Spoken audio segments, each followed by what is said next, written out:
Bertemu lagi dengan Bu Dini. Sebelum memulai pembelajaran, silakan berdoa terlebih dahulu. Pada pertemuan kali ini, kita akan membahas berani menulis teks eksposisi.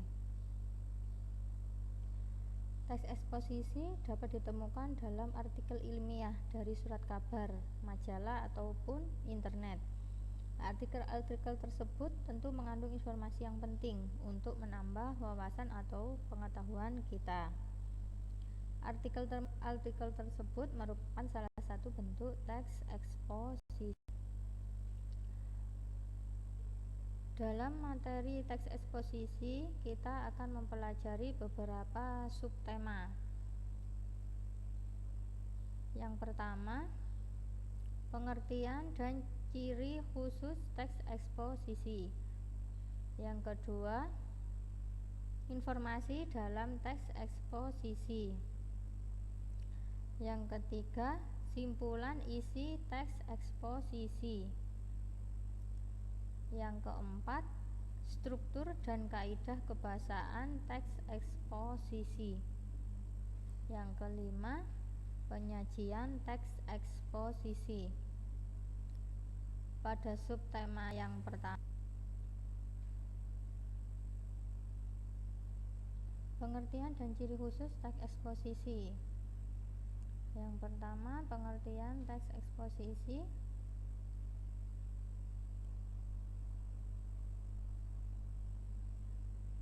Kata eksposisi berasal dari bahasa Latin yang berarti memberitahukan, memaparkan, menguraikan, atau menjelaskan.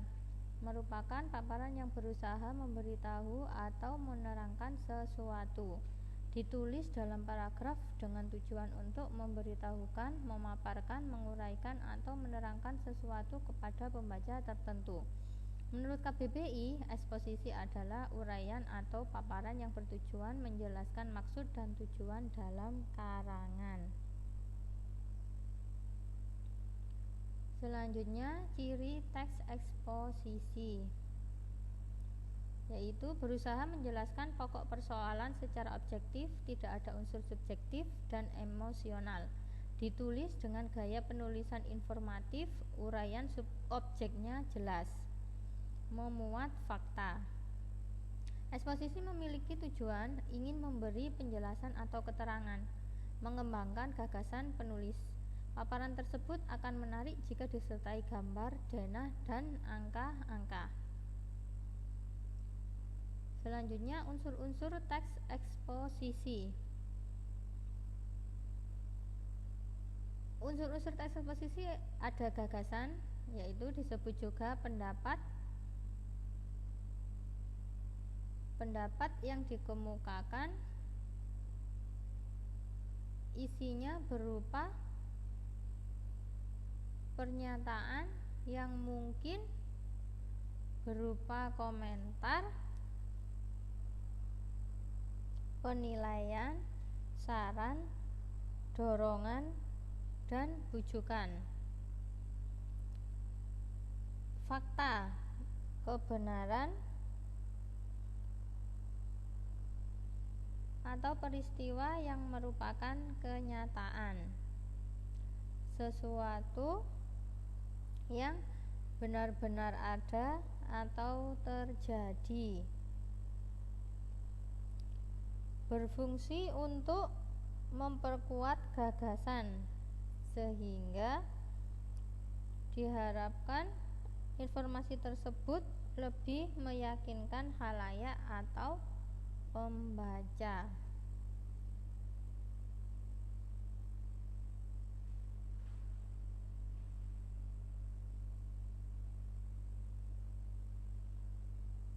Selanjutnya, jenis-jenis teks eksposisi. Yang pertama ada identifikasi, yaitu sebuah metode yang berusaha menyebutkan ciri-ciri atau unsur-unsur pengenal suatu objek.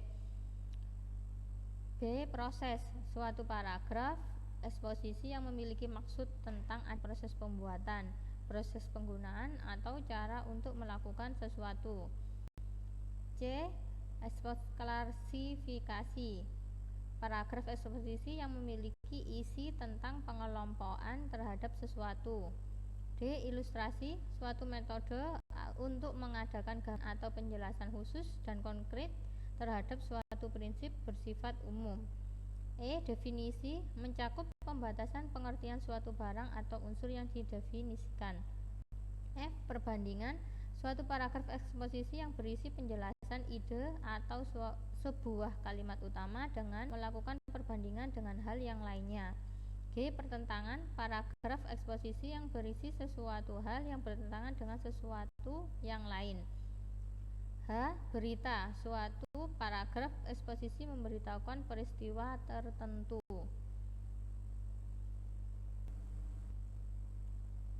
Subtema yang kedua yaitu simpulan isi teks eksposisi. Yang pertama, isi teks eksposisi dapat diketahui dari garis besar atau intisari teks eksposisi. Garis besar dapat diketahui dengan menandai informasi penting dalam bacaan. Yang kedua, ringkasan teks eksposisi. Penyajian karangan dalam bentuk yang singkat dan efektif. Fungsinya yaitu memahami atau mengetahui sebuah buku atau karangan. Langkah-langkah meringkas teks eksposisi. A. Bacalah teks dengan saksama. B. Tentukan gagasan pokok setiap paragraf. C. Rangkailah setiap gagasan pokok tersebut dengan kalimatmu sendiri. Yang terakhir yaitu simpulan teks eksposisi. Langkah-langkahnya: membaca atau mendengarkan teks eksposisi dengan saksama, mencatat isi pokok teks eksposisi, selanjutnya merangkaikan isi pokok teks menjadi sebuah kesimpulan. Subtema yang selanjutnya yaitu struktur dan kebahasaan teks eksposisi. Ada struktur teks eksposisi dan ada kaidah kebahasaan teks eksposisi. Struktur teks eksposisi. Strukturnya ada tesis, kemudian rangkaian argumen, yang terakhir penegasan ulang. Dalam tesis itu berisi pengenalan isu, masalah, kemudian atau pendapat penulis secara umum tentang topik yang akan dibahas. Struktur yang kedua, rangkaian argumen berisi sejumlah pendapat atau argumen penulis sebagai penjelas tesis yang dikemukakan sebelumnya. Di bagian ini dikemukakan pula sejumlah fakta untuk memperkuat argumen-argumen penulis.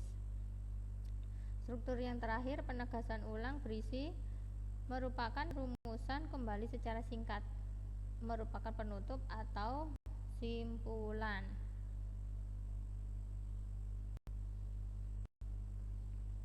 Kaidah kebahasaan teks eksposisi. Yang pertama ada istilah, kata atau gabungan kata yang dengan cermat mengungkapkan suatu makna, konsep, proses, keadaan, atau sifat khas dalam bidang tertentu. B. Adjektiva atau biasa disebut dengan kata sifat, yaitu kata yang menerangkan nomina, kata benda, dan secara umum dapat bergabung dengan kata lebih atau sangat.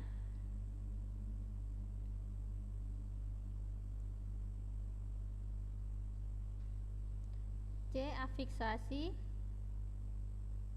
atau biasa disebut dengan pengimbuhan, yaitu proses pembentukan kata dengan cara pemberian imbuhan baik berupa awalan atau prefiks, sisipan atau infiks, akhiran atau sufiks, afiks gabung maupun konfiks pada kata dasar.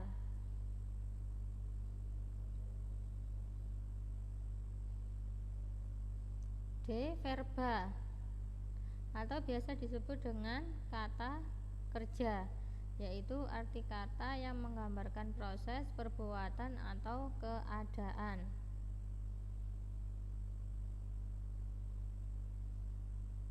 Ciri-ciri verba yaitu dalam kalimat berfungsi sebagai predikat atau predikat inti. Verba mengandung makna dasar perbuatan, proses atau perbuatan yang bukan sifat atau kualitas. Verba khususnya yang bermakna keadaan tidak dapat diberi imbuhan ter yang bermakna paling. Pronomina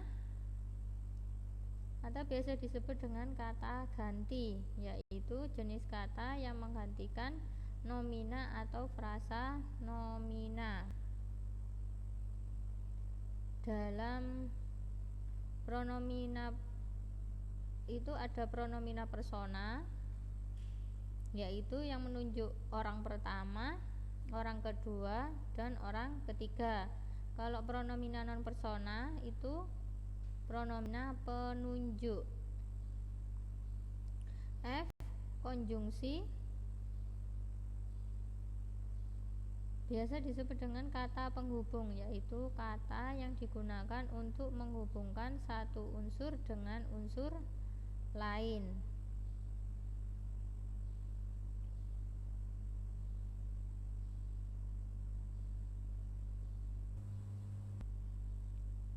Penyusunan teks eksposisi. Dalam penyusunan teks eksposisi itu ada langkah-langkah dalam penyusunannya, kemudian ada langkah-langkah dalam penyuntingannya. Langkah-langkah penyusunannya, yang pertama, menentukan masalah atau topik yang akan dibahas. Yang kedua, menentukan tujuan teks eksposisi. Yang ketiga, mendaftar gagasan-gagasan pokok yang berkaitan dengan masalah. Yang keempat, menulis kerangka-kerangka sesuai struktur teks eksposisi. Yang kelima, mengembangkan kerangka karangan yang telah ditulis tadi menjadi teks eksposisi. Kalau dalam langkah penyuntingannya, aspek isi berkaitan dengan daya tarik isu, kelugasan argumen, dan kelengkapan fakta. Berkaitan pula dengan keakuratan atau ketepatan penggunaan fakta di dalamnya. B. Aspek struktur penyajian berkaitan dengan kelengkapan dan ketepatan susunan antar bagian teks. C. Aspek kebahasaannya itu berkaitan dengan ketepatan penggunaan kata sesuai dengan karakteristik teks eksposisi. Ini difokuskan pada keefektifan kalimat-kalimatnya, penggunaan kata, dan penggunaan ejaan. Demikian yang dapat Budini sampaikan. Semoga bermanfaat. Selalu jaga kesehatan. Budini akhiri. Assalamualaikum warahmatullahi wabarakatuh.